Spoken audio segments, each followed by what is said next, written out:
ஆமா ஆமா அந்த பைஜாமை பெற்றேன் பைஜாமை பெற்றேன் அந்த கருப்போடு அந்த கருப்பண்ண சாமியை நாம் அடிமைப்படுத்தி வைத்திருந்தோம். எப்படி எடுத்துக்கிட்டானே அந்த கருப்பண்ண சாமியை உபதேசம் செய்து வைத்தோம். இவன் எடுத்து விட்டானே. இவனை பார்த்தா ஏதோ சூழ்ச்சிக்காரன் போல் தெரிகிறது. நம்மை விட மந்திரப்படுத்தவன் இருக்கிறான். சரி போகட்டும். மூன்றாவது மணி எடுத்து பண்ணுகிறேன். சிங்கமுகம் எடுத்து கொண்டு வா.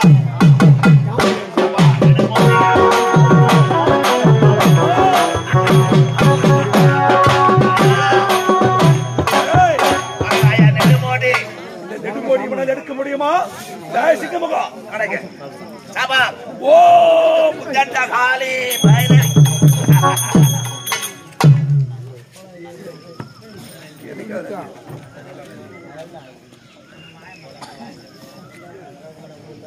சிங்கமுகம் பிடாரியா அவனை சொல்லுங்க. அவனை கூடு.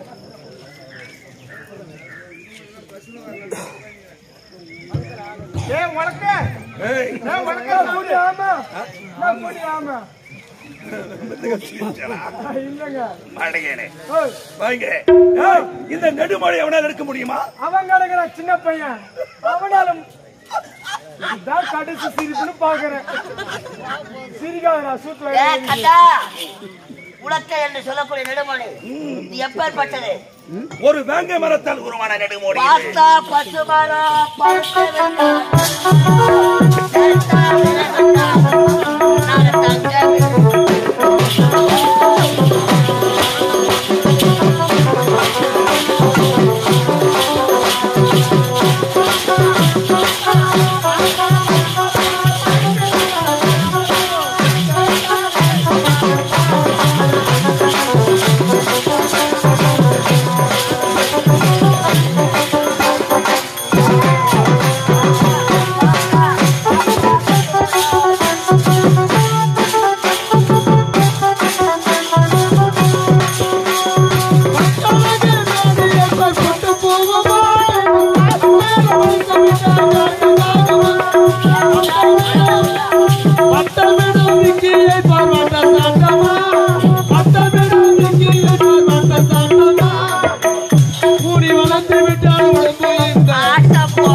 பச்சை பசுமரம்.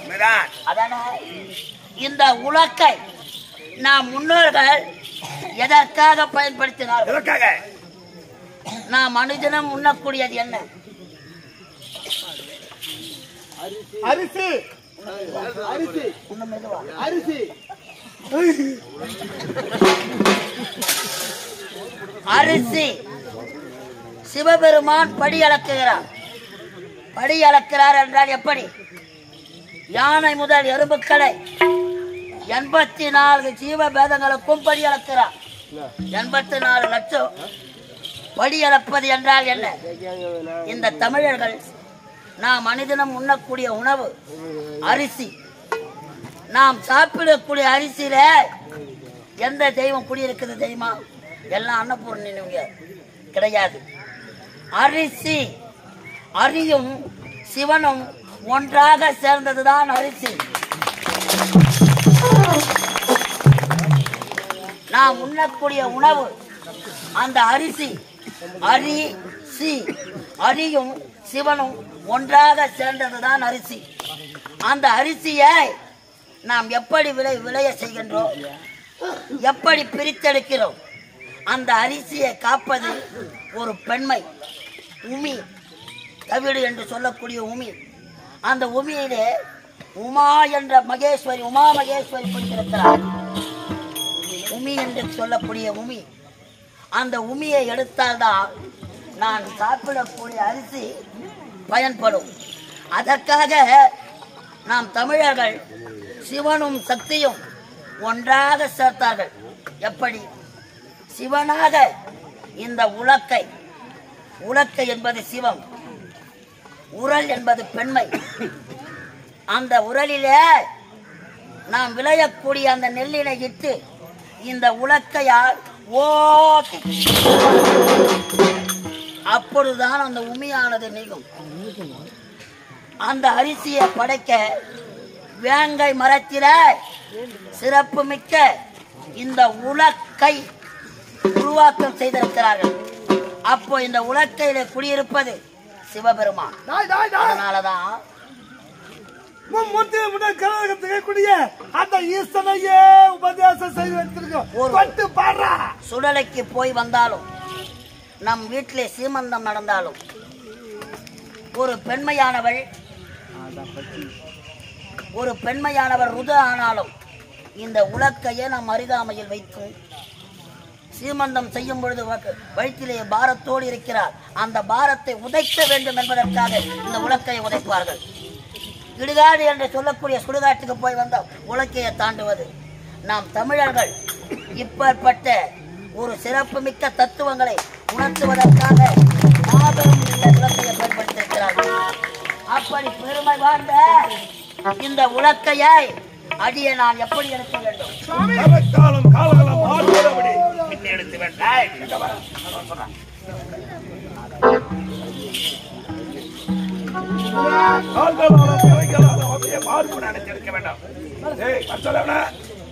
எடுக்க முடியுமா?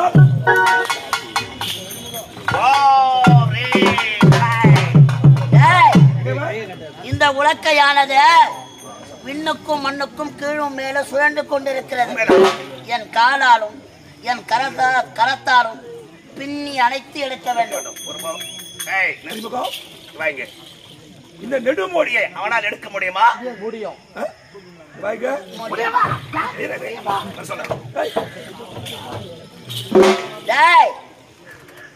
கீழுக்கும் மேலுக்கும் சுழன்று கொண்டிருக்க இந்த உலக்கை குடியிருப்பது சிவபெருமான். காவல் தெய்வங்களாக இருந்து என் காலிலும் என் கரங்களிலும் வலுப்பெற செய்ய வேண்டும்.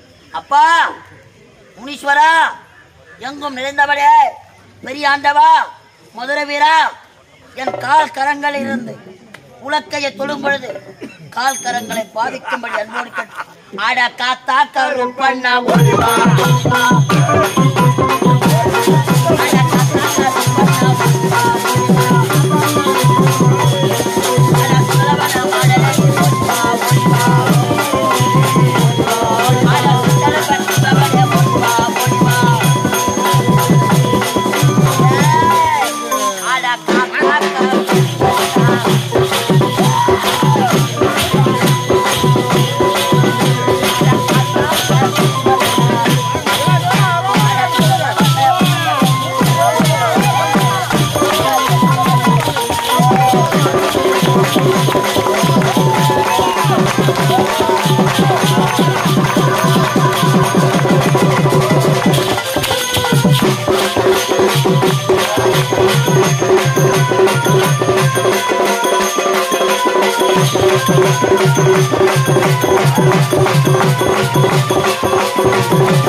உயிருள்ள சிவனை என் காலால் எடுக்கும் பொழுது ஆண்டவா கால்களும் சோறுதடா கருப்பண்ணா கருப்பண்ணா கண்டபடி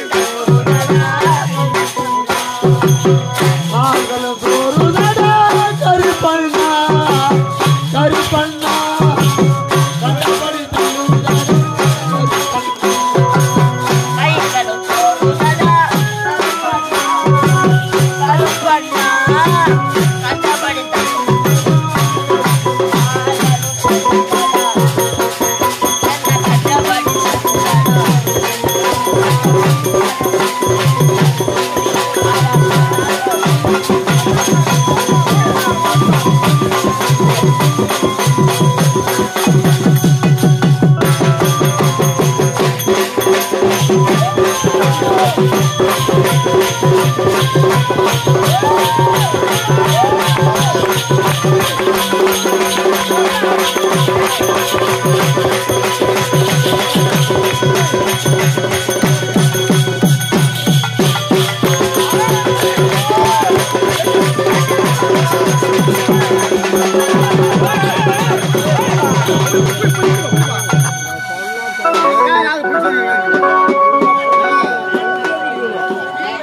நீலவண்ண கொடி பறக்குது அதிலே அம்பேத்கரின் உருவம் தொழிக்குது